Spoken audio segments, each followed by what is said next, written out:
عجب کے اسباب اور ان کا علاج۔ جاننا چاہیے کہ جن اسباب سے تکبر ہوتا ہے انہی سے عجب بھی ہوتا ہے۔ تکبر کے اسباب ہم پہلے بیان کر چکے ہیں۔ کبھی عجب ان اسباب سے بھی ہوتا ہے جن سے تکبر نہیں ہوتا، جیسے اپنی ناقص رائے پر عجب کرنا جو اسے اپنی جہالت کی بنا پر اچھی نظر آتی ہے۔ عجب کے 8 اسباب ہیں۔ پہلا سبب یہ ہے کہ بدن کی خوبصورتی، حیت، صحت، قوت، تناسب اعضاء، حسن صورت، خوش آوازی وغیرہ جسمانی صفات و خصوصیات پر عجب کرے اور یہ بھول جائے کہ بدن کی خوبصورتی اللہ کی زوال پذیر نعمت ہے۔ اس کا علاج وہی ہے جو ہم نے تکبر کے باب میں لکھا ہے کہ جو شخص اپنے جمال پر تکبر کرتا ہو اسے اپنی ابتدا اور انتہا کی غلاظتوں اور نجاستوں کا تصور کرنا چاہیے اور یہ سوچنا چاہیے کہ کتنے مہوش اور خوبرو اسی زمین میں سو گئے ہیں اور قبروں میں ان کے پھول جیسے چہرے غلاظتوں کا ڈھیر بن گئے ہیں۔ دوسرا سبب یہ ہے کہ اپنی طاقت و قوت پر عجب کرے، جیسا کہ قوم عاد نے یہ کہا تھا، من اشد من قوہ، کون ہے طاقت میں ہم سے زیادہ۔ جس طرح اوج ابن انق نے چاہا تھا کہ حضرت موسیٰ علیہ السلام کے لشکر پر پہاڑ اٹھا کر رکھ دے اور انہیں اپنی قوت کے مظاہرے سے ہلاک کر دے، لیکن چند ضعیف و ناتواں ہدہدوں نے جن کی چونچ نرم ہوتی ہے اس پہاڑ میں اتنا بڑا سوراخ کیا کہ وہ پہاڑ خود اسی کے گلے کا طوق بن گیا۔ بعض اوقات مومن بھی اپنی قوت پر تکیہ کرتا ہے، جیسا کہ حضرت سلیمان علیہ السلام نے ارشاد فرمایا تھا کہ میں ایک رات میں 100 عورتوں کے پاس جاؤں گا، انہوں نے انشاءاللہ نہیں کہا تھا۔ اس کی سزا انہیں یہ ملی کہ نرینہ اولاد سے محروم رہے جبکہ انہیں نرینہ اولاد کی تمنا تھی۔ یہی حال حضرت داؤد کا تھا کہ انہوں نے آزمائش میں ثابت قدم رہنے کا دعویٰ کیا کیونکہ انہیں اپنی قوت پر بھروسہ تھا، لیکن جب ایک عورت کے باب میں مبتلا کیے گئے تو ثابت قدم نہ رہ سکے۔ قوت پر عجب سے جنگوں میں حملہ کرنے، نفس کو ہلاکت میں ڈالنے اور دشمن کو مارنے یا ہلاک کرنے میں سبقت کرنے کی خواہش بھی پیدا ہوتی ہے۔ اس کا علاج بھی ہم ذکر کر چکے ہیں کہ اسے یہ خیال کر لینا چاہیے کہ ایک دن کا بخار اس کا تمام دم خم نکال دے گا اور وہ تمام قوت زائل کر دے گا جس پر اتراتا پھرتا ہے۔ اگر اس نے اپنی طاقت پر عجب کیا تو یہ ممکن ہے کہ اللہ تعالیٰ کوئی ادنا آفت مسلط کر کے یہ قوت سلب کر لے۔ تیسرا سبب یہ ہے کہ اپنی عقل و دانائی اور فہم و فراست پر عجب کرے اور یہ سمجھے کہ میں دین و دنیا کی دقیق مصلحتوں سے واقف ہوں۔ ایسا شخص خود رائے ہوتا ہے اور وہ کسی سے مشورہ بھی نہیں لیتا بلکہ ان تمام لوگوں کو جاہل محض سمجھتا ہے جو اس کی رائے سے اختلاف رکھتے ہوں۔ ایسا شخص اہل علم و دانش سے بھی برائے نام ربط رکھتا ہے بلکہ ان کی کوئی بات توجہ سے سنتا ہی نہیں تاکہ یہ ثابت کر سکے کہ میں اپنی رائے اور عقل میں مکمل ہوں، مجھے کسی کی رہنمائی کی ضرورت نہیں بلکہ دوسرے تمام اہل علم مجھ سے کمتر اور میرے مقابلے میں انتہائی حقیر و ذلیل ہیں۔ اس کا علاج یہ ہے کہ اس بات پر اللہ عز و جل کا شکر ادا کرے کہ اس نے عقل و فہم سے نوازا۔ یہ بھی سوچے کہ اگر اسے کوئی دماغی مرض لاحق ہو جائے تو کیا وہ اسی طرح اپنے عاقل اور فہیم ہونے کا دعویٰ کر سکتا ہے؟ ہو سکتا ہے کہ کوئی مرض ایسا پیدا ہو جائے جو اسے خرد سے بیگانہ کر دے اور میں اس حال میں سڑکوں کا گشت لگاؤں کہ نادان بچے میری حماقتوں کو اپنے لیے تماشا سمجھ رہے ہوں اور مجھ پر ہنس رہے ہوں۔ ہو سکتا ہے کہ عقل پر عجب کرنے سے اور اس نعمت پر منعم کا شکر ادا نہ کرنے سے میری عقل سلب ہو جائے۔ مومن کو چاہیے کہ وہ اپنے علم اور عقل کو کم تصور کرے، خواہ زیادہ ہی زیرک اور تعلیم یافتہ ہو، اپنی معلومات کو ہیچ سمجھے، خواہ اس کا دائرہ معلومات انتہائی وسیع کیوں نہ ہو۔ اور یہ حقیقت بھی ہے کہ آدمی کثرت علم اور وسعت معلومات کے باوجود بہت سی باتوں سے جاہل رہتا ہے اور وہ بہت سی باتیں دوسروں کو معلوم ہوتی ہیں۔ جب انسانوں کے مقابلے میں اس کے علم کا یہ عالم ہے تو باری تعالیٰ کے مقابلے میں کیا حیثیت ہوگی جس کا علم سمندروں کے ناپیدا کنار وسعت سے بھی کہیں زیادہ وسیع ہے۔ اپنی عقل کو ناقص سمجھنا ہی دانائی ہے۔ احمقوں کو دیکھیے، اپنے سے بڑا عقل مند کسی کو نہیں سمجھتے، حالانکہ لوگ ان کی بے وقوفی پر ہنستے ہیں۔ تم عجب کر کے احمقوں کی فہرست میں اضافے کا باعث نہ بنو۔ ناقص العقل شخص اپنی عقل کے نقص سے واقف نہیں ہوتا، وہ اپنی حماقت سے یہ سمجھتا ہے کہ میں عقل مند ہوں۔ بہتر یہ ہے کہ اپنی عقل کی کمی بیشی خود پرکھے، کسی کے کہنے کا اعتبار نہ کرے، خاص طور پر دوستوں کا، کہ وہ منہ دیکھے کی باتیں کرتے ہیں اور جھوٹی تعریفیں کر کے مزید عجب کا باعث بنتے ہیں۔ چوتھا سبب یہ ہے کہ اپنے نسب پر عجب کرے، جیسا کہ بعض ہاشمی اپنے نسب کی شرافت پر فخر کرتے ہیں۔ ان میں سے بہت سے اس خوش خیالی میں مبتلا ہیں کہ ان کے نسب کی عصمت ان کے لیے نجات کی ضمانت ہے، وہ اپنے آباء و اجداد کے طفیل بخش دیے جائیں گے۔ بعض عالی نسب یہ سمجھتے ہیں کہ تمام لوگ ہمارے غلام اور نوکر ہیں۔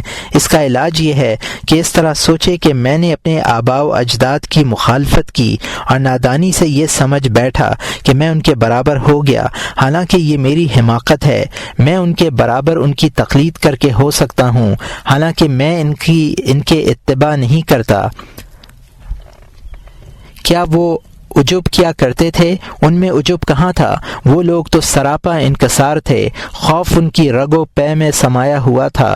وہ حقیر سے حقیر چیز کو بھی اپنے سے برتر سمجھتے تھے۔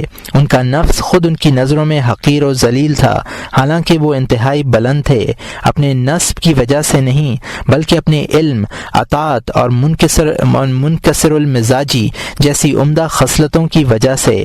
ان جیسا بننے کے لیے ضروری ہے کہ میں ان کی تقلید کروں، ان کی اچھی عادتیں اپناؤں۔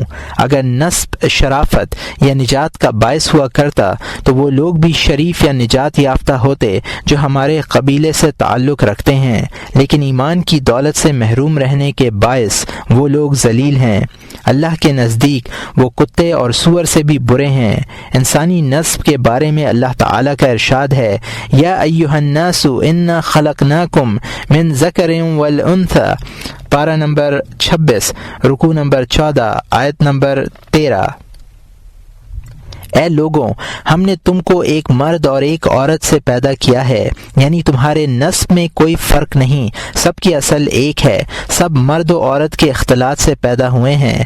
اس کے بعد نسب کا فائدہ بیان فرمایا، وَجَعَلْنَاكُمْ شُعُوبًا وَقَبَائِلَ لِتَعَارَفُوا، پارہ نمبر 26، رکوع نمبر 14، آیت نمبر 13۔ اور تم کو مختلف قومیں اور مختلف خاندان بنایا تاکہ ایک دوسرے کی شناخت کرو۔ اس کے بعد ارشاد فرمایا کہ شرف کا مدار تقوی پر ہے، نسب پر نہیں ہے۔ ان اکرمکم عند اللہ اتقاکم، پارہ نمبر 26، رکوع نمبر 14، آیت نمبر 13۔ اللہ کے نزدیک تم میں سب سے بڑا شریف وہی ہے جو تم میں سب سے زیادہ پرہیزگار ہے۔ کسی شخص نے سرکار دو عالم صلی اللہ علیہ وسلم سے جب یہ دریافت کیا کہ لوگوں میں بزرگ تر اور عقل مند کون ہے، تو اس کے جواب میں آپ نے یہ ارشاد نہیں فرمایا کہ جو میری نسل سے ہو، بلکہ فرمایا اکرمہم اکثرہم للموت ذکرا او اشدہم لہ استعدادا۔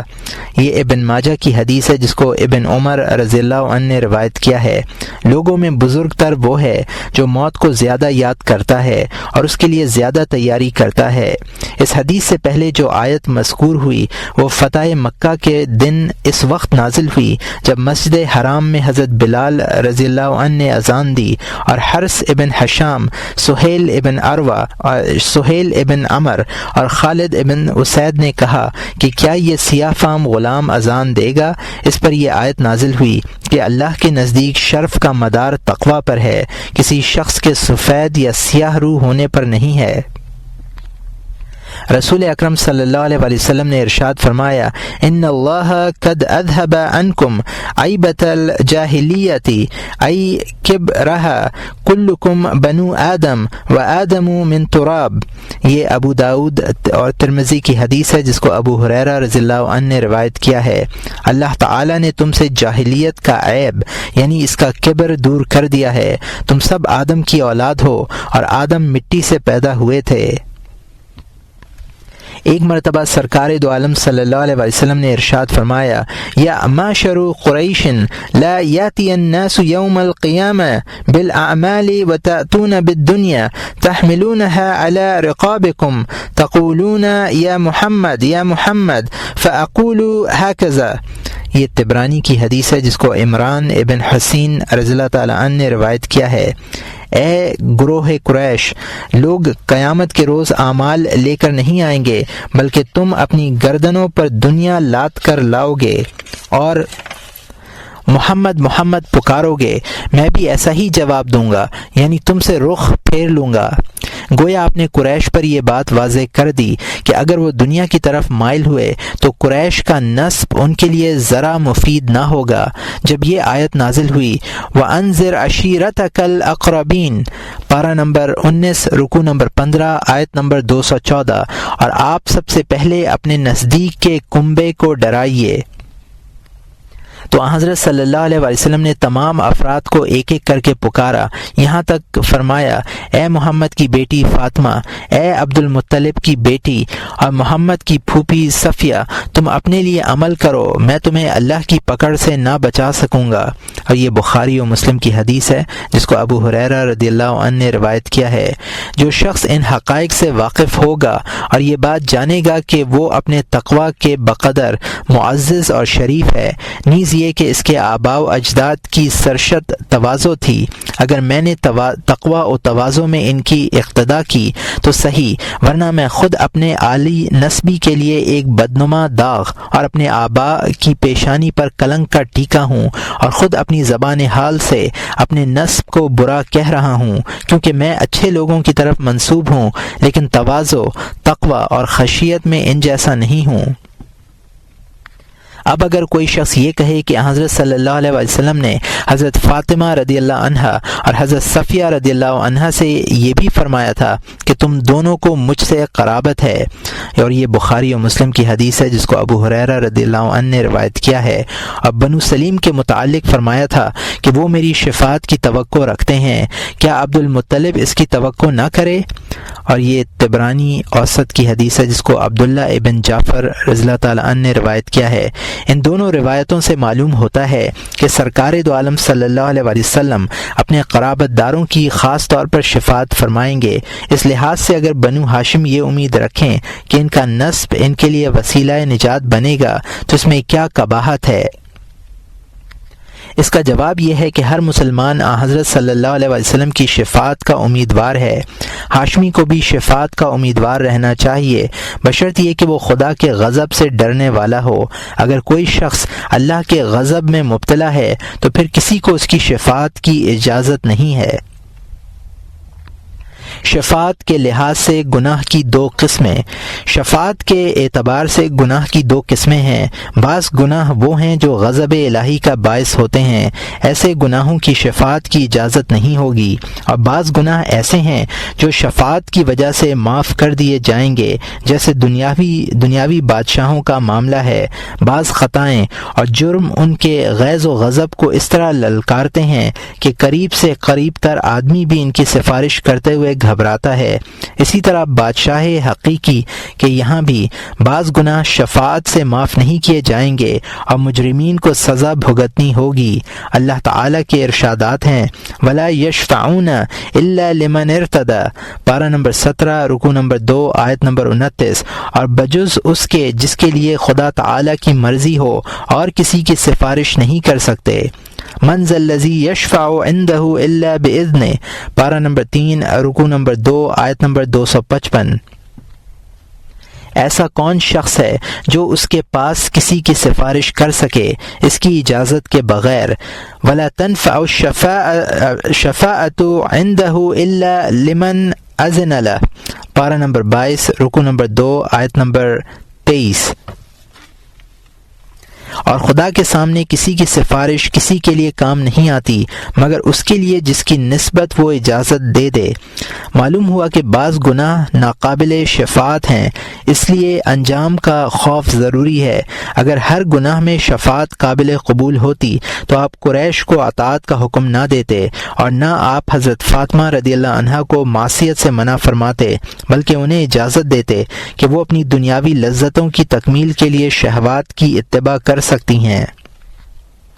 میں آخرت میں سفارش کر کے بچا لوں گا اور وہاں کی لذات بھی مکمل ہو جائیں گی۔ خیر سے بچنا اور شفاعت کی امید پر معصیت کے سمندر میں غرق رہنا ایسا ہی ہے جیسے کوئی مریض نہ پرہیز کرے اور نہ دوا کھائے بلکہ اپنے طبیب پر بھروسہ رکھے کہ وہ بڑا نامی گرامی طبیب ہے، مجھ پر نہایت شفیق اور مہربان ہے، میرا انتہائی خیال رکھتا ہے، اس لیے ترک علاج یا بد پرہیزی سے مجھے کچھ نقصان نہ ہوگا بلکہ میرا طبیب مجھے بچا لے گا۔ یہ سراسر جہالت ہے۔ طبیب کی تمام تر جد و جہد مریض کے رویے پر موقوف ہے اور وہ تنہا تمہارا ایک ظاہری مرض بھی دور نہیں کر سکتا، چہ جائی کا وہ تمہارے مخفی امراض کا علاج کر سکے۔ یہی حال اقارب و اجانب کے لیے انبیاء اور صلحاء کی سفارش کا ہے۔ اگر وہ خود اپنے لیے کچھ نہیں کرتے اور انبیاء کی سفارش ان کے لیے بیکار ہے۔ پھر سفارش کی توقع پر آخرت کے خوف سے بے نیاز ہو جانا بھی مومن کو زیب نہیں دیتا۔ سرکار دو عالم صلی اللہ علیہ وسلم کے اصحاب اپنے تقوی و تقدس اور تقرب الہی کے باوجود ہر وقت خوف سے لرزتے رہتے اور آخرت کے احتساب سے بچنے کے لیے یہ تمنا کرتے کہ کاش وہ بہائم ہوتے، پرندے ہوتے، مٹی اور پتھر ہوتے، جبکہ سرکار دو عالم صلی اللہ علیہ وسلم نے خاص طور پر ان کے لیے جنت کا اور تمام مسلمانوں کے لیے عموماً شفاعت کا وعدہ فرمایا تھا، لیکن انہوں نے اس پر تکیہ نہیں کیا بلکہ زندگی کی آخری سانس تک اللہ کے خوف سے لرزہ براندام رہے۔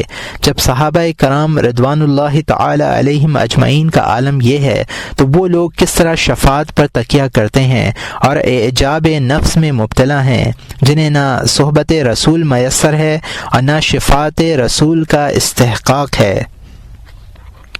پانچواں سبب یہ ہے کہ ظالم بادشاہوں اور ان کے انصار و اعوان کی طرف اپنی نسبت پر عجب کرے، اہل دین اور اصحاب علم کی طرف اپنی نسبت کو اہمیت نہ دے، یہ بھی انتہائی جہالت ہے۔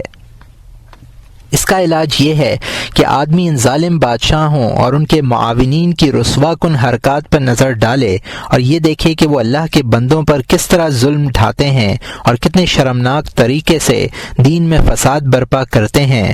یہ لوگ اللہ کے نزدیک مغضوب ہیں۔ اگر دوزخ میں ان کے چہروں کا مشاہدہ ہو جائے جن پر غلاظتیں لتھڑی ہوئی ہیں اور جن سے تعفن کے بھپکے اٹھ رہے ہیں تو ان سے اتنی نفرت اور کراہیت پیدا ہو کہ بھول کر بھی ان کا نام نہ لے بلکہ ان کی طرف اپنی نسبت سے برات کر لے اور اس شخص پر نکیر کرے جو اسے ان کی طرف منسوب کرے، اور اگر اس پر یہ منکشف ہو جائے کہ وہ ظالم لوگ قیامت میں کس قدر ذلت اٹھا رہے ہیں، ان کے مخالفین دست و گریباں ہیں، ملائکہ ان کے بال کھینچ کر منہ کے بل جہنم کی طرف لے جا رہے ہیں، تو کتے اور خنزیر کی طرف اپنی نسبت کرانا پسند کرے گا مگر یہ نہ چاہے گا کہ کوئی شخص اسے بدباطن اور خبیث انسانوں سے متعلق قرار دے۔ ظالموں کی اولاد کا حق یہ ہے کہ اگر اللہ انہیں ظلم سے محفوظ رکھے تو وہ اپنے دین کی سلامتی کے لیے اللہ کا شکر ادا کریں اور اپنے آباء و اجداد کے لیے بشرط یہ کہ مسلمان ہوں دعائے مغفرت کریں۔ چھٹا سبب یہ ہے کہ اولاد، خدام، نوکر چاکر، اعزاء و اقربا اور انصار و اتباع کی کثرت پر عجب کرے، جیسا کہ کفار مکہ کہا کرتے تھے، نحنو اکثر اموالا و اولادا، پارہ نمبر 22 رکوع نمبر 10 آیت نمبر 35، ہم مال اور اولاد میں تم سے زیادہ ہیں۔ یا جیسے مسلمانوں نے غزوہ حنین کے موقع پر یہ دعویٰ کیا تھا کہ آج ہم قلت تعداد کی بنا پر مغلوب نہیں ہوں گے، اس کا علاج وہی ہے جو کبر کے باب میں مذکور ہوا کہ اپنے اور ان لوگوں کی جن کی کثرت پر نازاں ہے ضعف کا خیال کرے اور یہ سوچے کہ ہر شخص ایک عاجز اور حقیر انسان ہے، نہ وہ اپنے نفع کا مالک ہے اور نہ نقصان کا۔ دوسری طرف اللہ تعالیٰ کا ارشاد یہ ہے، کم من فئۃ قلیلۃ غلبت فئۃ کثیرۃ باذن اللہ، پارہ نمبر 2 رکوع نمبر 17 آیت نمبر 245۔ کثرت سے بہت سی چھوٹی چھوٹی جماعتیں بڑی بڑی جماعتوں پر خدا کے حکم سے غالب آ گئی ہیں۔ علاوہ ازیں ان لوگوں کے عجب کرنے سے کیا فائدہ؟ یہ سب لوگ موت کے ساتھ ہی جدا ہو جانے والے ہیں۔ ہر شخص اپنی قبر میں تنہا جائے گا، نہ کوئی رفیق و غم گسار ہوگا اور نہ ہمدرد آشنا، نہ باپ نہ بیٹا۔ اپنے لوگ خود اپنے ہاتھوں سے اسے قبر میں لٹا کر کیڑوں مکوڑوں اور سانپ بچھوؤں کے حوالے کریں گے۔ اس وقت اسے ان سب کی سخت ضرورت ہوگی، لیکن وہ کام نہ آ سکیں گے۔ اسی طرح قیامت کے دن بھی نگاہیں پھیر لیں گے بلکہ دور بھاگ جائیں گے۔ اسی دن کی منظر کشی خود قرآن کریم نے اس طرح کی ہے، یوم یفر المرء من اخیہ و امہ و ابیہ و صاحبتہ و بنیہ، جس روز آدمی اپنے بھائی سے اور اپنی ماں سے اور اپنے باپ سے اور اپنی بیوی اور اپنی اولاد سے بھاگے گا۔ ایسے لوگوں پر فخر کرنے یا ان کی موجودگی پر اترانے سے کیا فائدہ کہ جب ان کی سخت ضرورت پڑے گی تو وہ کام نہ آئیں گے اور کنی کترا جائیں گے۔ قبر میں قیامت کے دن اور پل صراط پر انسان کو صرف اس کے اعمال سے اور فضل خداوندی سے نفع پہنچے گا، جو نہ اپنے نفع و ضرر پر قادر ہوں اور نہ موت و حیات پر اختیار رکھتے ہوں۔ وہ کسی دوسرے کو کیا نفع پہنچا سکتے ہیں؟ 7واں سبب یہ ہے کہ مال پر عجب کرے، جیسا کہ اللہ تعالیٰ نے 2 باغ والوں کا قول نقل کیا ہے، انا اکثر منک مالا واعز نفرا، پارہ نمبر 15 رکوع نمبر 17 آیت نمبر 34، اور میں تجھ سے مال میں بھی زیادہ ہوں اور قوم بھی زبردست ہے۔ ایک مرتبہ سرکار دو عالم صلی اللہ علیہ وسلم نے ایک مالدار کو دیکھا کہ جب اس کے قریب ایک مفلس شخص آ کر بیٹھا تو اس نے اپنے کپڑے سمیٹ لیے۔ آپ نے اسے ارشاد فرمایا، خشیت ان یعدو الیک فقرو، یہ احمد فی کتاب الزہد کی حدیث ہے، کیا تو اس بات سے خوفزدہ ہے کہ کہیں اس کا افلاس تجھے نہ لگ جائے؟ مال پر عجب کا علاج یہ ہے کہ مال کی آفات، اس کے حقوق کی کثرت پر نظر ڈالے اور غریبوں کے فضائل اور جنت میں ان کے داخلے کی اولیت ذہن میں رکھے، اور یہ دیکھے کہ مال آنے جانے والی چیز ہے، اسے بقا نہیں ہے۔ پھر مال کوئی ایسی خصوصیت بھی نہیں جو مومن کا ترہ امتیاز ہو۔ بہت سے یہودی مسلمانوں سے زیادہ دولت رکھتے ہیں۔ دولت کے پجاریوں کے متعلق سرکار دو عالم صلی اللہ علیہ وسلم کا ارشاد ہے، بینما رجل یتبختر فی حلۃ قد اعجبتہ نفسہ اذا امر اللہ الارض فاخذتہ فہو یتجلجل فیہا الی یوم القیامہ۔ یہ بخاری و مسلم کی حدیث ہے جس کو ابو ہریرہ رضی اللہ عنہ نے روایت کیا ہے۔ جب آدمی لباس پہن کر اکڑتا ہے اور دل میں خوش ہوتا ہے تو یکایک زمین کو اللہ کا حکم ہوتا ہے، وہ اس کو نگل جاتی ہے اور وہ قیامت تک اس میں دھنستا چلا جاتا ہے۔ حضرت ابو ذر رضی اللہ عنہ روایت کرتے ہیں کہ میں حضرت صلی اللہ علیہ وسلم کی معیت میں مسجد میں داخل ہوا۔ آپ نے مجھ سے ارشاد فرمایا، اے ابو ذر اپنا سر اٹھاؤ۔ میں نے سر اٹھا کر دیکھا تو ایک خوش پوشاک شخص پر نظر پڑی۔ تھوڑی دیر بعد آپ نے پھر سر اٹھا کر دیکھا تو ایسے شخص پر نظر پڑی جس کے جسم پر پرانے کپڑے تھے۔ آپ نے فرمایا، ھذا عند اللہ خیر من قراب الارض۔ یہ ابن حبان فی صحیحہ کی حدیث ہے۔ یہ شخص اللہ کے نزدیک تمام زمین سے بہتر ہے۔ یہ اور اس طرح کی وہ تمام روایات جو ہم نے کتاب الزہد، کتاب ذم الدنیا اور کتاب ذم المال میں بیان کی ہیں، مالداروں کی حقارت اور فقراء کے شرف کی واضح دلیل ہیں۔ ان روایات کے پیش نظر کسی مسلمان سے یہ تصور ہی نہیں کیا جا سکتا کہ وہ اپنی مالداری پر عجب کرے گا، بلکہ اگر مومن کے پاس دولت ہو تو اسے یہ خوف رہنا چاہیے کہ میں مال کے حقوق و واجبات صحیح طور پر ادا بھی کر سکوں گا یا نہیں۔ جو شخص عجب کرتا ہے اس کا مال اس کے لیے عجب اور ذلت کے سوا کچھ نہیں ہے۔ 8واں سبب یہ ہے کہ اپنی غلط رائے پر عجب کرے۔ اللہ تعالیٰ کا ارشاد ہے، افمن زین لہ سوء عملہ فراہ حسنا، پارہ نمبر 22 رکوع نمبر 14 آیت نمبر 8۔ تو کیا ایسا شخص جس کو اس کا عمل بد اچھا کر کے دکھایا گیا پھر وہ اس کو اچھا سمجھنے لگا؟ ایک جگہ ارشاد ہے، یحسبون انہم یحسنون صنعا، پارہ نمبر 16 رکوع نمبر 3 آیت نمبر 104۔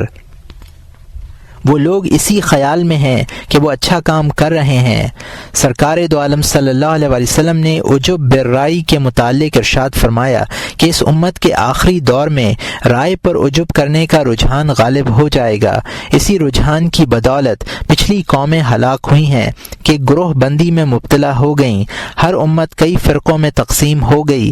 ہر فرقہ یہ سمجھتا تھا کہ اس کے معتقدات صحیح ہیں۔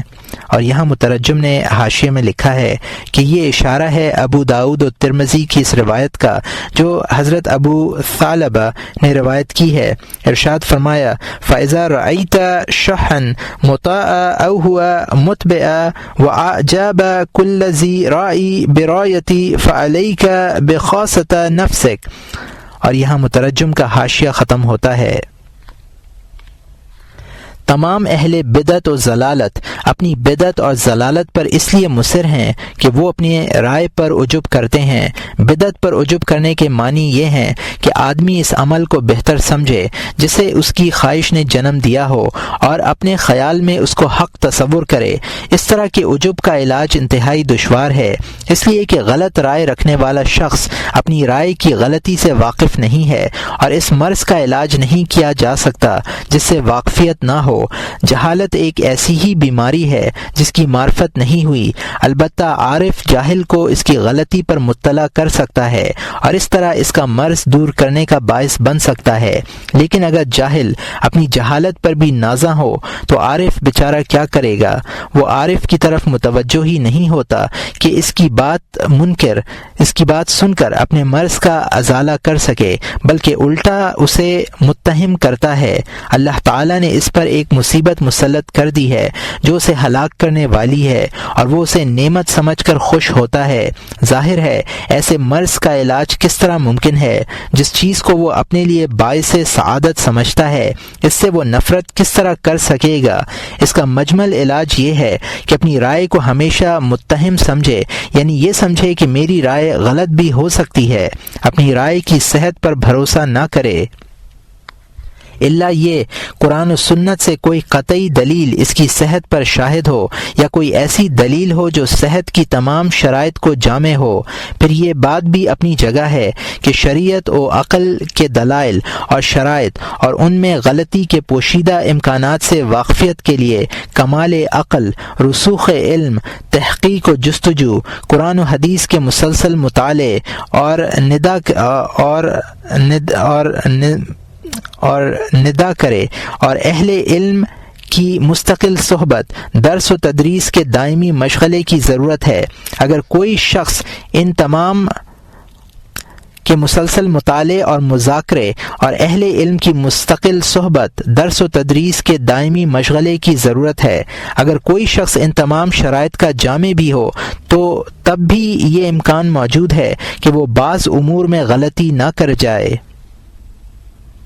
جو شخص علم کی تعلیم و تعلم کے لیے اپنی زندگی کا لمحہ لمحہ وقف نہ کر سکے اسے مذہبی مسائل میں الجھنے کی ضرورت نہیں ہے۔ وہ تو صرف یہ عقیدہ رکھے کہ اللہ ایک ہے، نہ اس کا کوئی شریک ہے، نہ کوئی اس جیسا ہے۔ رسول اللہ صلی اللہ علیہ وسلم اس کے سچے رسول ہیں۔ جو کچھ وہ لے کر آئے ہیں وہ حق ہے۔ نیز سلف کے طریقے پر عمل کرے، قرآن و سنت کے احکام بلا بحث و تکرار اور بغیر سوال و جواب کے قبول کرے، تقوی اختیار کرے، معاصی سے پرہیز کرے، اعمال خیر میں مشغول ہو۔ اگر وہ اپنی کم علمی کے باوجود مذہبی بحثوں میں پڑا اور عقائد کی عصبیت اور بدعت و ضلالت کی آلودگی سے اپنے دامن کو نہ بچایا تو غیر محسوس طریقے پر ہلاک ہو جائے گا۔ صرف علم کے لیے وقف ہو کر رہ جانے والے لوگوں کی ذمہ داری بھی کچھ کم نہیں ہے۔ اولاً تو انہیں دلائل اور شرائط سے واقفیت حاصل کرنی چاہیے۔ واقفیت کا یہ مرحلہ اتنا تفصیل طلب ہے کہ بسا اوقات حق کی معرفت حاصل کرنا دشوار ہو جاتا ہے۔ اس وسیع سمندر کے ساحل تک صرف وہ لوگ پہنچ پاتے ہیں جو علم میں راسخ ہوں اور جن کو علم کے نور الہی کی روشنی میسر ہو۔ ایسے لوگ بہت کم ہوتے ہیں۔ زیادہ تر وہ لوگ ہیں جنہوں نے علماء کی وضع اختیار کر لی ہے لیکن ان کا باطن جہالت کی آماج گاہ ہے۔ غرور و غفلت کی مذمت کا بیان۔ ہوشیار اور چوکنا رہنا انسان کے لیے باعث سعادت ہے اور غرور و غفلت میں مبتلا رہنا باعث شقاوت ہے۔ بندے کے لیے ایمان و معرفت سے بڑھ کر کوئی نعمت نہیں ہے اور اس نعمت کے حصول کا ذریعہ شرع صدر ہے۔ اس کے برعکس کفر و معصیت سے بڑھ کر کوئی بری چیز نہیں ہے اور یہ برائی صرف ان لوگوں کا مقدر بنتی ہے جو جہالت کے اندھیرے اور قلب کی تاریکی میں گرفتار ہیں، اور اہل بصیرت اور ارباب دانش کے دلوں کی مثال ایسی ہے۔ کمشکاتی فی مصباح المصباح فی زجاجہ الزجاجة كأنها كوكب دري يوقد من شجر مباركة زيتونة إلا لا شرقية ولا غربية يكاد زيتها يضيء ولو لم تمسسه نار نور على نور۔ پارہ نمبر 18 رکوع نمبر 11 آیت نمبر 35۔ جیسے ایک طاق ہے اور اس میں ایک چراغ ہے، وہ چراغ ایک قندیل میں ہے، وہ قندیل ایسا ہے جیسے ایک چمکدار ستارہ ہو، اور وہ چراغ ایک نہایت مفید درخت کے تیل سے روشن کیا جاتا ہے کہ وہ زیتون کا درخت ہے جو نہ پورب رخ ہے اور نہ پچھم رخ ہے۔ اس کا تیل اس قدر صاف اور سلگنے والا ہے، اگر اس کو آگ بھی چھوئے تو ایسا معلوم ہوتا ہے کہ خود بخود جل اٹھے گا، اور اگر آگ بھی لگ گئی تب تو نور علی نور ہے۔ اور اصحاب غفلت کے دلوں کی کیفیت اس آیت کریمہ سے واضح ہوتی ہے۔ او کظلمات فی بحر اللجی یغشاہ موج من فوقہ سحاب ظلمات بعضها فوق بعض اذا اخرج یدہ لم یکدبر ہاؤ من لم یجعل اللہ لہ نورا فما لہ من نور۔ پارہ نمبر 18 رکوع نمبر 11 آیت نمبر 40۔ یا وہ ایسے ہیں جیسے بڑے گہرے سمندر میں اندرونی اندھیرے کہ اس کو ایک بڑی لہر نے ڈھانپ لیا ہو، اس لہر کے اوپر دوسری لہر، اس کے اوپر بادل ہے، غرض اوپر تلے بہت سے اندھیرے ہی اندھیرے ہیں کہ اگر کوئی ایسی حالت میں اپنا ہاتھ نکالے تو دیکھنے کا احتمال بھی نہیں، اور جس کو اللہ ہی نور یعنی ہدایت نہ دے اس کو کہیں سے بھی نور میسر نہیں ہو سکتا۔ اہل بصیرت وہ لوگ ہیں جنہیں اللہ تعالی ہدایت سے نوازتا ہے اور اسلام کے لیے ان کے دل کے دروازے کھول دیتا ہے، اور اہل غفلت وہ ہیں جنہیں اللہ تعالی گمراہ کرنے کا ارادہ کرتا ہے اور ان کے دل رشد و ہدایت کے لیے تنگ بنا دیتا ہے۔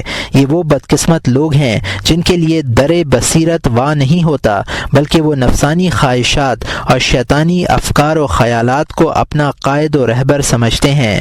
قرآن کریم میں ہے وَمَنْ كَانَ فِي هَذِهِ أَعْمَى فَهُوَ فِي الْآخِرَةِ أَعْمَى وَأَضَلُّ سَبِيلًا۔ پارہ نمبر 15 رکوع نمبر 18 آیت نمبر 72۔ اور جو شخص دنیا میں راہ نجات دیکھنے سے اندھا رہے گا سو وہ آخرت میں بھی اندھا رہے گا اور زیادہ گم کردہ راہ ہوگا۔ غرور و غفلت کی مذمت کیوں ضروری ہے؟ کیونکہ غرور و غفلت تمام شقاوتوں کی اصل اور تمام ہلاکتوں کا سرچشمہ ہے۔ اس لیے ان راہوں کا بیان کرنا جن سے غرور کو داخل ہونے کا موقع ملتا ہے، اور ان تمام حالات کی تفصیل کرنا جن میں کثرت سے غرور ہوتا ہے ضروری ہے، تاکہ سالک وہ راہیں دریافت کر لیں اور وہ نفس کو ان پر چلنے سے باز رکھ سکیں۔ اس باب میں ہم غرور و غفلت کی قسمیں بھی بیان کریں گے اور ان لوگوں کے اصناف بھی جو غرور و غفلت میں مبتلا ہو جاتے ہیں، جیسے قاضی، علماء اور صلحاء۔ یہ وہ لوگ ہیں جو ظاہر اعمال کو اچھا سمجھتے ہیں اور باطن پر توجہ نہیں کرتے۔ گفتگو کے دوران ہم ہر صنف کی غفلت کے اسباب پر بھی روشنی ڈالیں گے، اگرچہ یہ اقسام زیادہ ہیں لیکن ہم انہیں بطور مثال ذکر کریں گے تاکہ ان سے اس طرح کی دوسری قسموں پر تنبیہ ہو سکے۔ مخترین کی قسمیں۔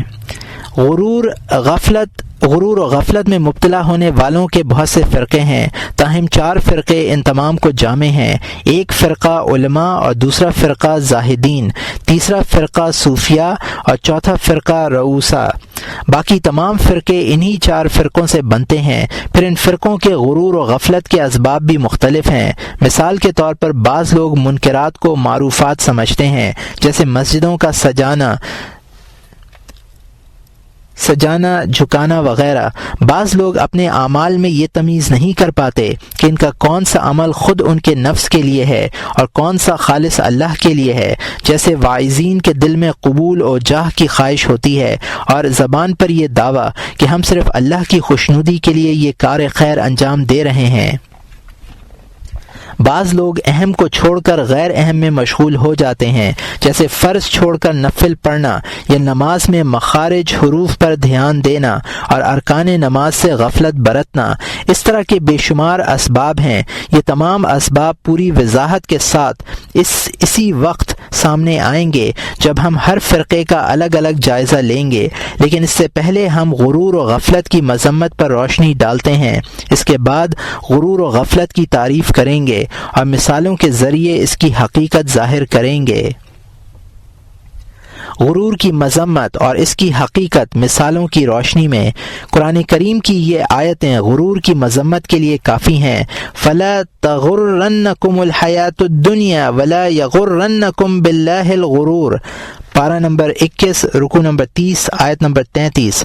سو تم کو دنیاوی زندگی دھوکے میں نہ ڈالے اور نہ وہ دھوکے باز اللہ سے دھوکے میں ڈالے۔ وَلَكِنَّكُمْ فَتَنْتُمْ أَنفُسَكُمْ وَتَرَبَّصْتُمْ وَارْتَبْتُمْ وَغَرَّتْكُمُ الْأَمَانِيُّ حَتَّى جَاءَ أَمْرُ اللَّهِ وَغَرَّكُمْ بِاللَّهِ الْغُرُورُ۔ پارہ نمبر 27 رکوع نمبر 18 آیت نمبر 14۔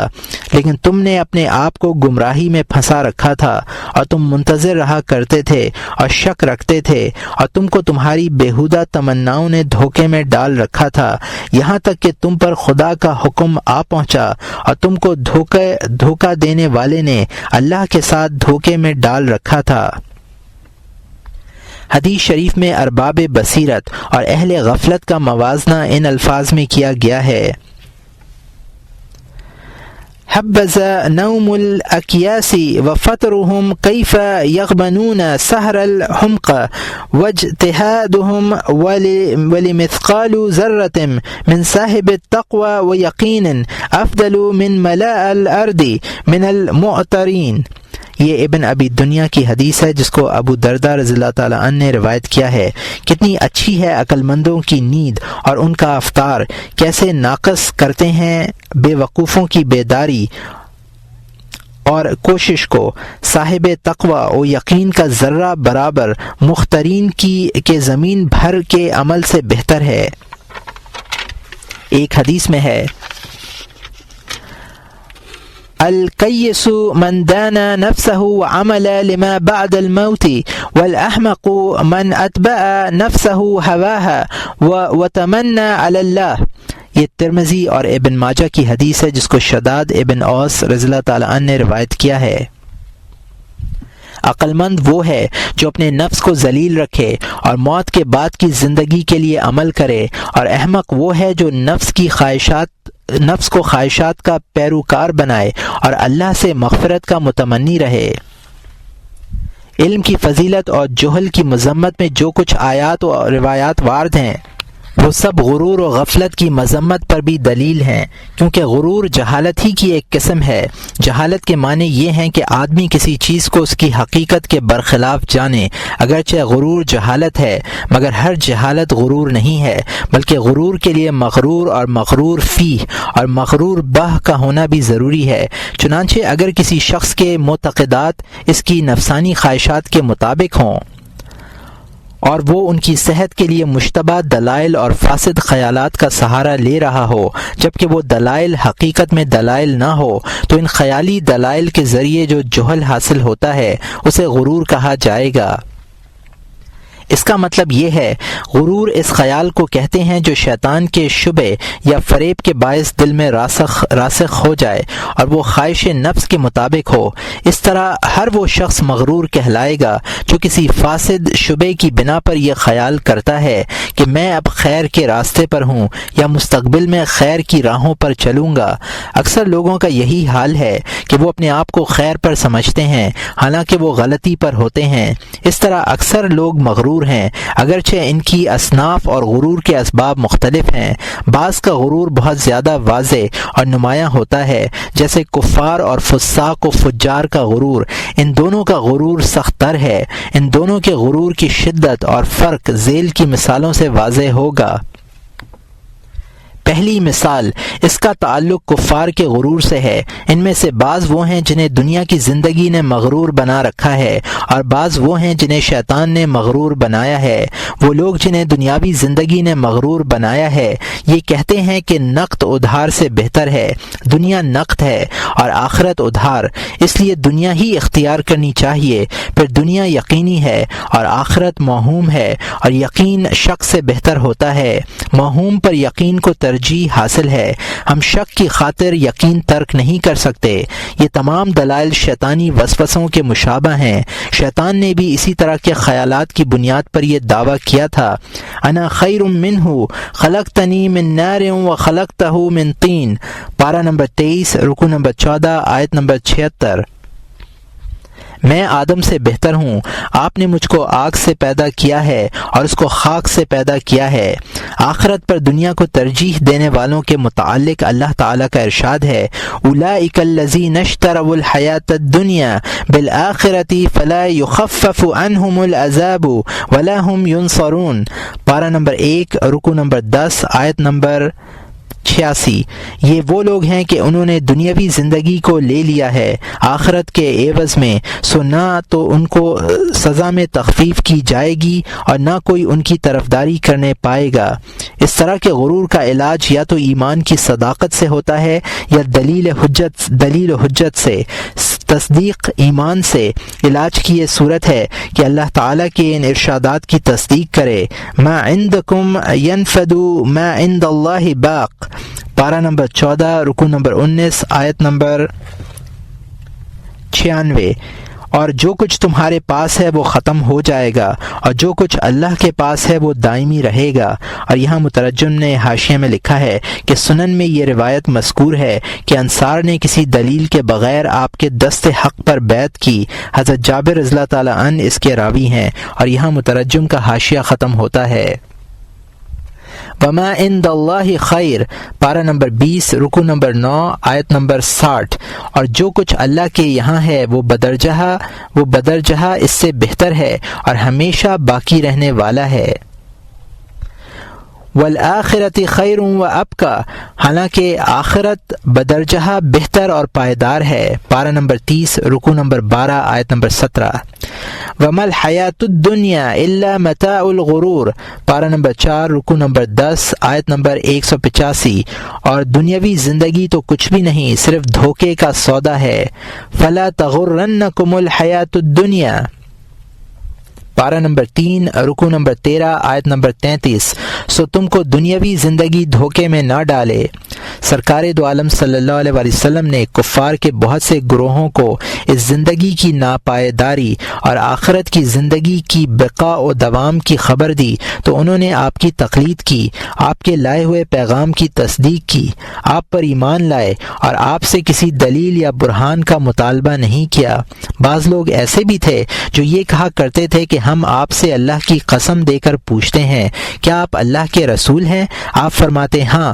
اس پر وہ لوگ آپ کی تصدیق کرتے اور ایمان لاتے۔ یہ بخاری و مسلم کی حدیث ہے جس کو انس رضی اللہ تعالیٰ عنہ نے روایت کیا ہے۔ عام آدمیوں کا ایمان ایسا ہی ہونا چاہیے، اس سے آدمی غرور سے نکل جاتا ہے۔ عوام الناس کی تصدیق ایسی ہے جیسے لڑکا اپنے باپ کے اس قول کی تصدیق کرے کہ مدرسے جانا کھیلنے سے بہتر ہے، اگر وہ یہ جانتا ہے کہ اس کی کیا وجہ ہے، لیکن وہ اپنے باپ کے اس قول کو سچا سمجھتا ہے۔ یہ تو تصدیق ایمان کے ذریعے علاج کی تفصیل تھی۔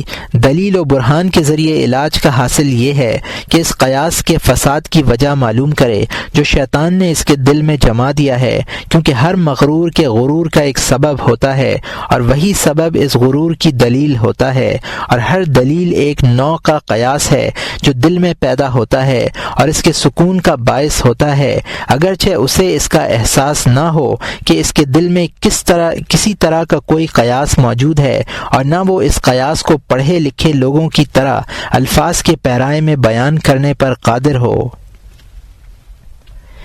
زیر بحث قیاس کی دو اصلیں۔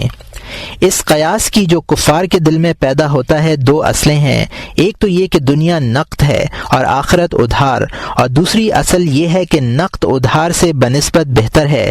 جہاں تک پہلی اصل کا تعلق ہے وہ درست ہے، لیکن دوسری اصل صحیح نہیں ہے، اس میں دھوکہ ہے۔ یہ اصل اس وقت صحیح تسلیم کی جا سکتی ہے جب نقد اور ادھار دونوں مقدار اور مقصود میں برابر ہوں، اور اگر نقد مقدار اور مقصود میں کم ہو تو ادھار بہتر ہے۔ یہ فریب خوردہ کافر تجارت میں 1 روپیہ اس خیال سے لگاتا ہے کہ اس سے 10 کمائے گا، کیا یہ 10 روپے ادھار نہیں ہے؟ اس وقت یہ کیوں نہیں کہتا کہ نقد ادھار سے بہتر ہے؟ اسی طرح جب ڈاکٹر سے مرض کی زیادتی کا حوالہ دے کر بہت سے خوش ذائقہ کھانوں اور مرغوب پھلوں سے روک دیتا ہے تو وہ مستقبل میں حاصل ہونے والی صحت کے لیے اس کے حکم سے سرتابی نہیں کرتا، حالانکہ اس موقع پر بھی نقد ادھار سے بہتر ہے کہ اصول پر عمل کرنا چاہیے، حالانکہ یہاں اس نے نقد یعنی کھانا چھوڑ کر ادھار یعنی صحت کو ترجیح دی۔ اسی طرح تجارت پیشہ لوگ سمندروں کے سینے پر سفر کرتے ہیں اور راستے کی مشقت اٹھا کر دور دراز کے علاقوں میں پہنچتے ہیں، ان کی یہ مشقت نقد ہے، جبکہ اس کے نتیجے میں حاصل ہونے والی راحت اور منفعت ادھار ہے۔ یہی حال دنیاوی اور اخروی زندگی کا ہے۔ تجارت میں 1 کے بدلے 10 ملتے ہیں اور آدمی یہ 10 ہنسی خوشی قبول کر لیتا ہے، اس ایک پر قناعت نہیں کرتا۔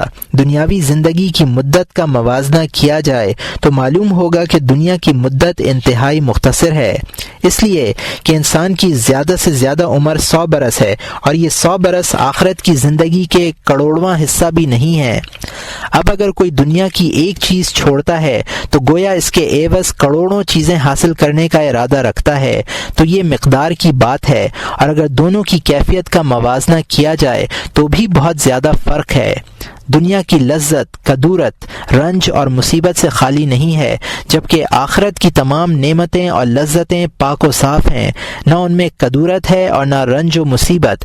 اس سے معلوم ہوا کہ نقد ادھار سے بہتر والی بات کسی طرح بھی صحیح نہیں ہو سکتی۔ یہ ایک مغالطہ ہے جو ایک عام محاورے کے نتیجے میں پیدا ہوا اور اسے خاص طور پر محمول کیا جانے لگا، جیسا لوگوں سے سنا یقین کر لیا، یہ نہیں سوچا کہ ہر نقد ادھار سے بہتر نہیں ہوتا، بلکہ اگر نقد اور ادھار دونوں مقصود میں برابر ہوں تب نقد ادھار سے بہتر ہوتا ہے۔ دوسرا شیطانی قیاس، شیطان ایک اور قیاس پیدا کرتا ہے اور وہ یہ کہ یقین شک سے بہتر ہے اور آفت مشکوک ہے۔ یہ قیاس پہلے قیاس سے بھی زیادہ مفسدانہ ہے، اس لیے کہ یہاں دونوں اصل باطل ہیں۔ پہلے قیاس کی ایک اصل تو صحیح تھی، اس قیاس کی ایک اصل یہ ہے کہ یقین شک سے بہتر ہے، حالانکہ یہ اصل قطعاً غلط ہے۔ ہم دیکھتے ہیں کہ ایک تاجر تجارت میں پیسہ لگاتا ہے اور مشقت اٹھاتا ہے، اس کی مشقت یقینی ہے لیکن نفع مشکوک ہے۔ فقیہ علم کے حصول میں جدوجہد کرتا ہے، اس کا یہ عمل یقینی ہے لیکن علم کے اعلیٰ مرتبے پر پہنچنا مشکوک ہے۔ اسی طرح شکاری شکار کی تلاش میں تگ و دو کرتا ہے، اس کا تگ و دو کرنا یقینی ہے لیکن اس کے نتیجے میں شکار پر قابو پانا مشکوک ہے۔ غرض یہ کہ اس طرح کے جتنے امور ہیں عقل مندوں کے یہاں ان کا یہی طریقہ ہے، لیکن کوئی بھی مشکوک کے لیے یقین ترک نہیں کرتا۔ تاجر یہ کہتا ہے کہ اگر میں تجارت کے لیے جدوجہد نہ کروں تو بھوکا رہوں، اگر میں تجارت کروں تو کم محنت میں زیادہ نفع اٹھاؤں گا۔ اگرچہ یہ بھی ممکن ہے کہ مجھے نفع کے بجائے نقصان اٹھانا پڑے۔ مریض ڈاکٹر کے کہنے سے کسیلی کڑوی بد ذائقہ دوائیں پی لیتا ہے، اگرچہ اس سے شفا پر یقین نہیں ہوتا جبکہ دوا کی کڑواہٹ پر پورا یقین ہوتا ہے، لیکن وہ یہ کہتا ہے کہ کڑوی دوا کا ضرر مرض اور موت کے خطرے سے کہیں کم ہے۔ اسی طرح آخرت میں شک کرنے والوں کو بھی سوچنا چاہیے کہ دنیا کی زندگی اگرچہ یقینی ہے لیکن اس کی مدت بہت کم ہے، مجھے اس تھوڑی سی مدت کے لیے صبر کرنا چاہیے۔ جیسا کہ لوگ کہتے ہیں آخرت کی زندگی طویل ہے لیکن اس کی مدت بہت کم ہے، مجھے اس تھوڑی سی مدت کے لیے صبر کرنا چاہیے۔ جیسا کہ لوگ کہتے ہیں آخرت کی زندگی طویل ہوگی، احتیاط کا تقاضا یہی ہے کہ میں اس طویل زندگی کی خاطر اس مختصر زندگی کے لیے صبر کر لوں۔ اگر آخرت کے بارے میں لوگوں کا خیال غلط ہوا بھی تو مجھے صرف اتنا نقصان ہوگا کہ میں دنیاوی زندگی کے چند روز اپنی خواہش کے مطابق نہیں گزاروں گا، لیکن اگر ان کا کہنا سچ نکلا تو ہمیشہ ہمیشہ کے لیے دوزخ میں رہنا پڑے گا۔ اسی لیے حضرت علی رضی اللہ عنہ نے ایک منکر آخرت سے فرمایا تھا کہ اگر تو سچ کہتا ہے تو اس میں نہ تیرا نقصان ہے اور نہ ہمارا، اور اگر ہم سچ کہتے ہیں تو تو ہلاک ہوگا اور ہم نجات پائیں گے۔ آپ نے یہ بات اس لیے نہیں فرمائی تھی کہ خدا نخواستہ آپ کو آخرت میں شک تھا، بلکہ آپ نے ملحد کے فہم کے مطابق اسے سمجھانے کی کوشش کی اور اسے یہ بتلا دیا کہ اگر تجھے آخرت کا یقین نہیں تو فریب میں مبتلا ہے۔ دوسرے قیاس کی دوسری اصل یہ ہے کہ آخرت مشکوک ہے۔ یہ اصل بھی غلط ہے، اس لیے کہ اہل ایمان آخرت کے وجود پر یقین رکھتے ہیں۔ اس یقین کی بنیاد ان دو چیزوں پر ہے، ایک ایمان اور انبیاء اور رسول کی تصدیق اور علماء کی تقلید۔ عوام اور اکثر خواص کے یقین کی وجہ یہی ہے۔ ان کی مثال اس مریض کی سی ہے جو اپنے مرض کی دوا سے واقف نہ ہو اور ماہرین فن اتباع اسے یہ بتلائیں کہ اس مرض کا علاج فلاں بوٹی سے ہوگا۔ مریض یہ سن کر یقین کر لیتا ہے، وہ یہ نہیں پوچھتا کہ یہ بوٹی اس مرض میں کیوں مفید ہے، وہ ان سے طبی دلائل نہیں مانگتا، بلکہ جو کچھ وہ تجویز کرتے ہیں اسے بلا چون و چرا کے تسلیم کر لیتا ہے اور اس پر عمل کرتا ہے۔ اگر کوئی کم عقل یا دیوانہ اتباع کی تجویز پر نکتہ چینی بھی کرتا ہے تو یہ مریض اسے تسلیم نہیں کرتا، کیونکہ وہ یہ بات جانتا ہے کہ اتباع تعداد میں اس دیوانے سے زیادہ ہیں، وہ علم و فضل میں بھی اس سے فائق ہیں اور انہیں طبی تجربات بھی حاصل ہیں، جبکہ یہ نکتہ چین علم طلب کی ابجد سے بھی واقف نہیں ہے۔ اس صورت میں ماہر اتباع کی تجویز کسی کم عقل یا پاگل کے کہنے سے کس طرح مسترد کی جا سکتی ہے؟ اگر کسی مریض نے ماہرین طب کی رائے پر عمل کرنے کے بجائے دیوانے کی رائے کو ترجیح دی تو یہ بھی اسی شمار میں ہوگا جس شمار میں وہ دیوانہ ہے۔ یہی حال اس شخص کا ہے جس کا سابقہ ان لوگوں سے ہے جو آخرت کے معترف ہیں اور اس کے وقوع کی خبر دیتے ہیں اور یہ کہتے ہیں کہ آخرت کی سعادتوں کے حصول کا ذریعہ تقوی ہے۔ وہ یہ جانتا ہے کہ جن لوگوں نے مجھے آخرت کی خبر دی ہے وہ بصیرت، معرفت اور عقل میں اعلیٰ مرتبہ رکھتے ہیں، یعنی انبیاء، اولیاء، صلحاء اور علماء، ان امور میں لوگ انہی کی پیروی کرتے ہیں، البتہ جن کے دلوں میں شہوات غالب ہیں وہ ان کی اتباع نہیں کرتے، نہ وہ شہوات چھوڑنا پسند کرتے ہیں اور نہ دوزخی کہلانا چاہتے ہیں، اس لیے آخرت کا انکار اور انبیاء کی تکذیب ہی میں عافیت سمجھتے ہیں۔ جس طرح عقل مند مریض کسی دیوانے کی نکتہ چینی سے متاثر ہو کر ماہر اتباع کی تکذیب نہیں کرتا، اسی طرح صاحب عقل مومن کسی بے وقوف انسان کے کہنے پر انبیاء کے بتلائے ہوئے راستے سے انحراف نہیں کرتا۔ عام لوگوں کے لیے اسی قدر ایمان کافی ہے، اس سے غرور بھی ختم ہوتا ہے اور وہ یقین بھی حاصل ہوتا ہے جو عمل کے لیے محرک ہو۔ یقین کی دوسری بنیاد کا تعلق انبیاء اور اولیاء سے ہے۔ آخرت کے یقینی ہونے کی وجہ انبیاء کے لیے وحی ہے اور اولیاء کے لیے الہام ہے۔ انبیاء کا یقین تقلیدی نہیں ہے۔ یہ خیال صحیح نہیں ہے کہ انبیاء کرام کو آخرت کی معرفت اور امور دین کا علم حضرت جبرائیل علیہ السلام کے ذریعے ہوا ہے اور ہمیں انبیاء کے ذریعے۔ اس طرح ہمارا اور انبیاء کا یقین یا معرفت برابر ہے، دونوں میں کوئی فرق نہیں ہے۔ یہ خیال اس لیے صحیح نہیں ہے کہ تقلید اور معرفت دو الگ الگ چیزیں ہیں۔ ہمارے یقین کی بنیاد تقلید پر ہے اور انبیاء کرام کے یقین کی بنیاد معرفت پر ہے۔ انبیاء عارف کہلاتے ہیں۔ معرفت کے معنی یہ ہیں کہ انبیاء کے سامنے ہر شے کی حقیقت اسی طرح واضح دیکھتے ہیں جس طرح واضح کر دی جاتی ہیں، جیسے وہ ہوئی ہے۔ وہ اس حقیقت کو نور بصیرت سے اس طرح دیکھتے ہیں جس طرح ہم چشم سے محسوسات کا مشاہدہ کرتے ہیں۔ انبیاء نے جو کچھ ہمیں بتلایا ہے وہ کسی سے سن کر نہیں بتلایا، بلکہ اپنے مشاہدات اور محسوسات کی حکایت کی ہے۔ روح کی حقیقت، چنانچہ انبیاء پر روح پرور کی حقیقت منکشف ہے کہ یہ امر ہے۔ اس سے مراد وہ امر نہیں ہے جو نہیں کے مقابلے میں آتا ہے، کیونکہ وہ کلام ہے اور روح کلام نہیں ہے، اور نہ اس سے مراد شان ہے، کیونکہ اس سے یہ لازم آتا ہے کہ روح اللہ کی مخلوق ہے۔ حالانکہ یہ بات تو تمام مخلوقات پر صادق آتی ہے، ان سب پر امر کا اطلاق ہونا چاہیے، پھر آخر روح ہی کو امر کیوں کہا گیا ہے؟ حقیقت یہ ہے کہ عالم کی دو قسمیں ہیں، ایک عالم امر اور دوسرا عالم خلق، یہ دونوں اللہ ہی کے ہیں، تاہم جو چیزیں اجسام ہیں یعنی مقدار اور کمیت ہیں وہ خلق ہیں، کیونکہ خلق کے لغوی معنی ہیں اندازہ کرنا۔ عالم امر میں وہ چیزیں داخل ہیں جو کمیت اور مقدار سے پاک ہیں۔ علماء اسے سر روح یعنی روح کے راز سے تعبیر کرتے ہیں۔ اس کے ذکر کی اجازت نہیں، کیونکہ اس سے عام لوگوں کو نقصان ہوتا ہے۔ جس طرح لیلۃ القدر کا راز ظاہر نہیں کیا گیا، اسی طرح روح کا راز بھی افشا نہیں کیا گیا۔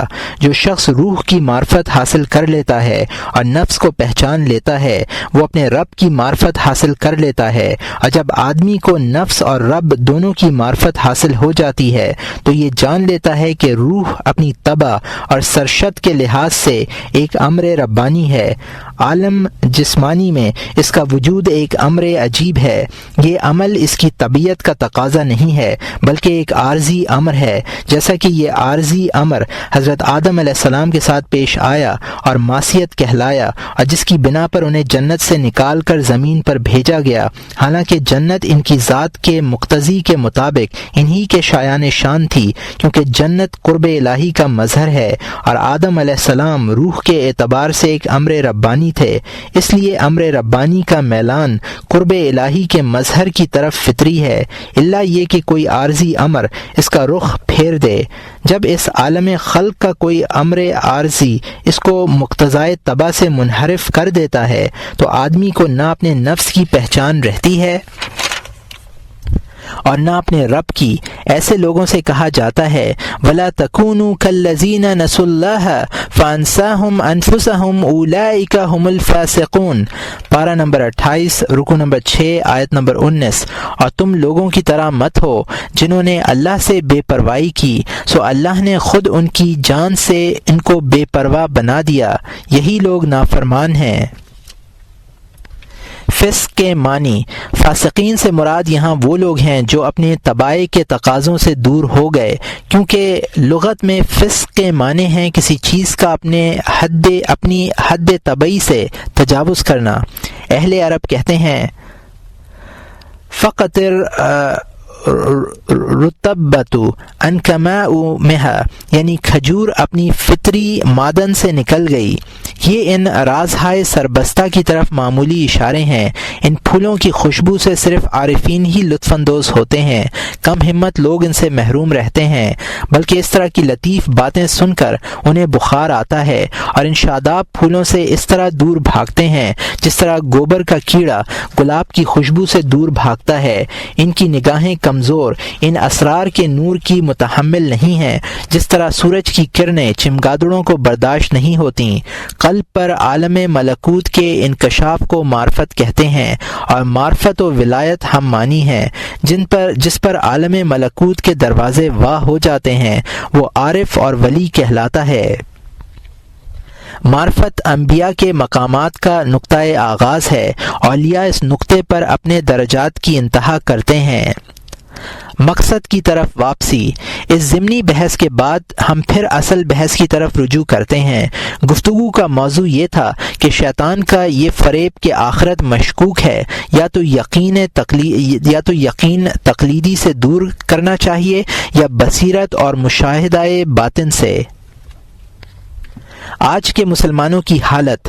اس دور کے اہل ایمان کے یقین تقلیدی کا تعلق دلوں کے بجائے زبانوں سے ہے۔ وہ بظاہر مومن ہیں، حقیقت میں وہ اللہ تعالیٰ کے اوامر کی پابندی سے منحرف ہیں، اعمال صالحہ ترک کر بیٹھے ہیں اور شہوات و معاصی میں مشغول ہیں۔ اس لحاظ سے یہ ظاہری مومن بھی اس مغالطے میں کفار کے شریک ہیں۔ آخرت کی زندگی پر دنیا کی زندگی کو ترجیح دینے میں وہ ان سے کسی طرح کم نہیں ہیں، تاہم ان کا معاملہ اس لیے زیادہ شدید نہیں کہ وہ اصل ایمان کی دولت سے مالا مال ہیں اور یہ دولت انہیں دائمی عقوبت سے محفوظ رکھے گی۔ وہ دوزخ میں جائیں گے لیکن اپنے گناہوں کی سزا بھگت کر باہر آ جائیں گے، اگرچہ وہ آخرت کے معترف ہیں اور زبان سے اخروی زندگی کو دنیا پر ترجیح دیتے ہیں، لیکن عملی طور پر دنیا کی طرف مائل ہیں اور اسے ترجیح دیتے ہیں۔ کامیابی کے لیے محض ایمان کافی نہیں ہے جب تک اس کے ساتھ اعمال صالحہ نہ ہوں۔ ایمان کے ساتھ عمل ضروری ہے۔ اللہ تعالیٰ کا ارشاد ہے وَإِنِّي لَغَفَّارٌ لِمَن تَابَ وَآمَنَ وَعَمِلَ صَالِحًا ثُمَّ اهْتَدَىٰ۔ پارہ نمبر 16، رکوع نمبر 13، آیت نمبر 82۔ اور میں ایسے لوگوں کے لیے بڑا بخشنے والا بھی ہوں جو توبہ کر لیں اور ایمان لے آئیں اور نیک عمل کریں، پھر راہ پر قائم رہیں۔ ان رحمت اللہ قریب من المحسنین، پارہ نمبر 18، رکوع نمبر 14، آیت نمبر 56۔ بے شک اللہ کی رحمت نزدیک ہے نیک کام کرنے والوں سے۔ سرکار دو عالم صلی اللہ علیہ وسلم نے احسان کی وضاحت ان الفاظ میں فرمائی الاحسان ان تعبد اللہ کأنک تراہ۔ یہ بخاری و مسلم کی حدیث ہے جس کو ابن عمر رضی اللہ تعالیٰ عنہ نے روایت کیا ہے۔ احسان یہ ہے کہ تم اللہ کی اس طرح عبادت کرو گویا تم اسے دیکھ رہے ہو۔ قرآن کریم میں ارشاد فرمایا والعصر ان الانسان لفی خسر الا الذین آمنوا وعملوا الصالحات وتواصوا بالحق وتواصوا بالصبر، پارہ نمبر 30، رکوع نمبر 28، آیت نمبر 1 سے 3 تک۔ قسم ہے زمانے کی کہ انسان بڑے خسارے میں ہے مگر جو لوگ ایمان لائے اور انہوں نے اچھے کام کیے اور ایک دوسرے کو اعتقاد حق کی فہمائش کرتے رہے اور ایک دوسرے کو پابندی کی فہمائش کرتے رہے۔ قرآن کریم میں جہاں بھی مغفرت کا وعدہ کیا گیا ہے وہ ایمان اور عمل صالح کی شرط کے ساتھ مشروط ہے، صرف ایمان کے ساتھ مشروط نہیں ہے۔ آج کے مسلمانوں کے اعمال پر نظر ڈالیے، کیا وہ اس معنی میں کفار کے ہم مشرب نہیں ہیں کہ جس طرح وہ دنیا کو آخرت پر ترجیح دیتے ہیں اسی طرح یہ بھی دیتے ہیں۔ یہ لوگ دنیا پر خوش ہوتے ہیں، اس کی لذات میں غرق ہیں، موت کو پسند نہیں کرتے، اس لیے نہیں کہ اللہ کے احتساب کا خوف ہے بلکہ اس لیے کہ موت سے دنیا کی لذت چھوٹ جائیں گی۔ اس سے معلوم ہوا کہ اس مغالطے میں کافر اور مومن سب شریک ہیں۔ اللہ کی نسبت کافروں کے دو مغالطے۔ کافروں اور گناہ گاروں کو اللہ کی نسبت سے سخت مغالطہ ہے۔ کافروں کا مغالطہ یہ ہے کہ ان میں سے بعض یہ کہتے ہیں کہ اگر قیامت برپا ہوئی تو ہم دوسروں کی بنسبت اجر و ثواب کے زیادہ مستحق ہوں گے، آخرت کی نعمتوں میں ہمارا حصہ زیادہ ہوگا اور ہم وہاں زیادہ بہتر حالت میں ہوں گے۔ ان کے اس مغالطے کی حکایت قرآن کریم کی ان آیات میں کی گئی ہیں جن میں دو آدمیوں کا مکالمہ مذکور ہے۔ ایک نے ان میں سے کہا تھا وَمَا أَظُنُّ السَّاعَةَ قَائِمَةً وَلَئِنْ رُدِدتُّ إِلَى رَبِّي لَأَجِدَنَّ خَيْرًا مِنْهَا مُنْقَلَبًا، پارہ نمبر 15 رکوع نمبر 16 آیت نمبر 36۔ اور میں نہیں گمان کرتا کہ قیامت ہوگی، اور اگر میں اپنے رب کی طرف واپس لے جایا گیا تو ضرور اس باغ سے بہت اچھی جگہ مجھے ملے گی۔ اس آیت کی تفسیر میں منقول ہے کہ ان میں سے ایک کافر نے 1000 دینار میں ایک محل تعمیر کیا تھا، 1000 دینار میں ایک باغ خریدا تھا، 1000 دینار میں نوکر چاکر اور غلام باندی خریدے تھے، اور 1000 دینار شادی میں خرچ کیے تھے۔ اس سلسلے میں ایک مسلمان نے اسے یہ نصیحت کی کہ تو نے یہ محل لیا ہے جو بہت جلد زمین بوس ہو جائے گا، کیا تو اس 1000 دینار کے عوض جنت میں محل نہیں خرید سکتا تھا جو کبھی ختم ہونے والا نہیں ہے؟ تو نے باغ خریدا ہے، حالانکہ یہ بہت جلد ویرانے میں تبدیل ہو جائے گا۔ 1000 دینار میں تو اس سے زیادہ خوبصورت اور ہمیشہ سرسبز و شاداب رہنے والا باغ خرید سکتا تھا۔ اسی طرح تو نے 1000 دینار میں ایسے غلام باندی خرید سکتا تھا جو کبھی موت سے ہمکنار نہ ہوں گے، جنت کی حوروں کو اپنی بیوی بنا سکتا تھا۔ یہ حوریں دنیا کی عورتوں کی طرح فنا ہونے والی نہیں ہیں۔